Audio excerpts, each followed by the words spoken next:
Danes so na novinarski konferenci spregovorili o poteku gradnje nove krožno-kombinske žičnice, kot tudi o najnovejših zapletih, ki so povezani s tem. Ja, zaenkrat poteka po planu, na nek način, drugače je pa gradnja razdeljena na dve fazi. V prvi fazi letos izgradimo, se pravi, žičnico, spodnjo zgornjo postajo in pa traso, naslednjo leto pa dogradimo garaže, vstopne rampe in pa vmesno postajo. Kakšna kapaciteta nove vzpenjače? Končna kapaciteta žičnice bo 2400 oseb na uro, letošnjo leto bo 1000 oseb na uro. Proizvajalec je že znan? Proizvajalec je italijanski Leitner. In barve bodo ostale tradicionalne rdeče? Ostanejo barve, ostanejo tradicionalne rdeče, tradicija mislim, da je pomembna na Pohorju. Torej, gradnja pohorske vzpenjače uspešno poteka in vse kaže, da bo ulovljen tisti rok za Božič, kot ste tudi napovedali. Kljub temu pa se zdaj pojavljajo neki novi očitki. Zakaj sploh gre? No, jaz bi bil vesel, da se Božič vse skupaj z Večerom in drugimi mediji iz Maribora popeljamo kot prvi na Mariborsko Pohorje.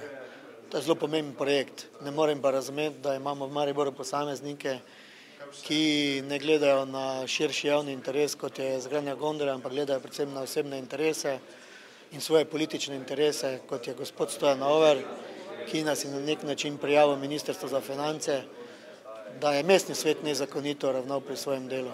Mestni svet je kolektivni organ, tudi to bi moral gospod Stojan Over vedeti, da kolektivni organ ne more odgovarjati za koruptivnost. In Ministrstvo za promet, direktorat za žičnice je dal dokument, ki nam odgovarja, da je mestni svet reagiral zakonito, predvsem pa hitro in učinkovito. Je zaradi tega projekt izgradnje nove pohorske vzpenjače lahko ogrožen?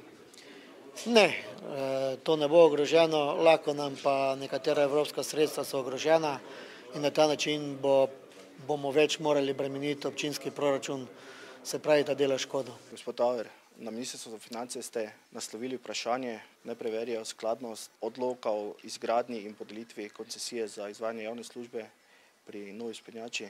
Zakaj?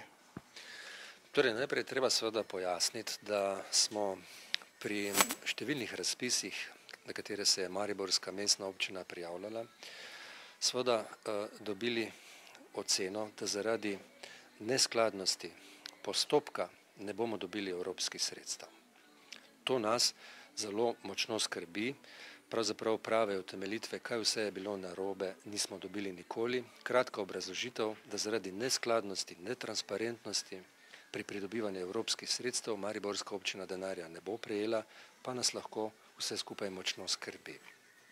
Da se seveda te stvari ne bi ponovile, smo, ker pač nismo pravniki, naslovili na Ministrstvo za finance, ki je pa hkrati tudi pristojno za zakon o javno-zasebnem partnerstvu, vprašanje, ali je odlok, v katerem mestna občina podeljuje direktno koncesijo za izgradnjo, za upravljanje in kar nas seveda v danem momentu najbolj skrbi, tudi direktno subvencijo za nadaljnjih 40 let v skladu z obstoječo zakonodajo. Torej, kakorkoli berem ta zakon, seveda ga berem z drugačnimi očmi, najverjetneje, kot ga berejo nekateri, ki so pač predlagali ta odlok in ga ponovno predočili mariborskim mestnim svetnikom v obrazložitev, da je vse skupaj skladno z zakonodajo. Mi torej nismo pravniki, ker pa nismo pravniki, se pa seveda postavlja vprašanje, ali lahko vprašamo nekoga, ki je pa za to pristojen. Prav gotovo je to v neki demokraciji možno, zato smo pač naslovili vprašanje, ali je takšen odlok, ki predvideva za 40 let takšno višino subvencije, tudi v skladno z zakonodajo. Ampak predvsem iz tega dejstva, da ne bi kasneje naspet teplo to, kar nas je že do sedaj oziroma v preteklosti. Torej, da dobivamo neko kazen zaradi nepravilnosti v postopkih. No, sicer pa je treba že povedati, ne, da je tudi drugače bilo, bi rekel, vse skupaj spet pod neko presijo hitro sprejeto, da smo imeli svetniki izredno malo časa, ne, ker se je spet modilo za prijavitev na evropska sredstva, samo nekaj ur za pregled gradiva. To gradivo je bilo izredno skopo, ne, na 2 straneh, obrazložitev, da seveda podeljujemo zasebnemu podjetju Športni center Pohorje d.o.o. seveda takšno koncesijo, ker pač bomo v danem primeru dobili mariborsko žičnico oziroma spenjačo najkasneje do Božiča. Zdaj, kdo bi bil proti takšnemu projektu, je seveda proti vsem. Torej vi niste proti? Tudi mi nismo bili takrat proti odloku, zato smo tudi glasovali za takšen odlok. Hkrati smo pa seveda ob sprejemanju odloka, saj jaz kot predstavnik opozicije, naložili jasno in glasno županu, da mora pri podpisu pogodbe, ki je pa bistveno bolj pomembna kot ta odlok, ki smo ga imeli mi na mizi, mi smo s tem odlokom župana dobesedno samo pooblastili, pooblastili za podpis pogodbe, ki pa ima pravno težo. In ta pogodba, tako kot smo tudi povedali, pa mora biti v skladu z zakonodajo in kar je najbolj pomembno, takšna, da gre v korist občanov, ne pa na škodo občanov. Ker če je športni center Pohorje do danes opravljal to dejavnost z vzpenjačo, ki vemo vsi, kakšnem stanju je bila, in prejemal subvencijo, nekateri govorijo, pravih številk nikoli ne dobimo, 70, nekateri celo 120 tisoč evrov za gondolo, kakršna je bila, na leto subvencije. Bi zdaj po novem, ko dobimo najbolj sodobno gondolo, ki bo 5-krat več kapacitete seveda imela za prevozu potnikov, z gondolo, ki bo imela seveda tudi garancijo, torej neko novo vzpenjačo najverjetneje ne bo treba vzdrževati za tako visokimi stroški kot doslej, in da bo to seveda počelo podjetje, to isto podjetje, z 4 do 5-krat večjo subvencijo kot doslej, pa najverjetneje se lahko vsak vpraša, kaj je pol tu narobe.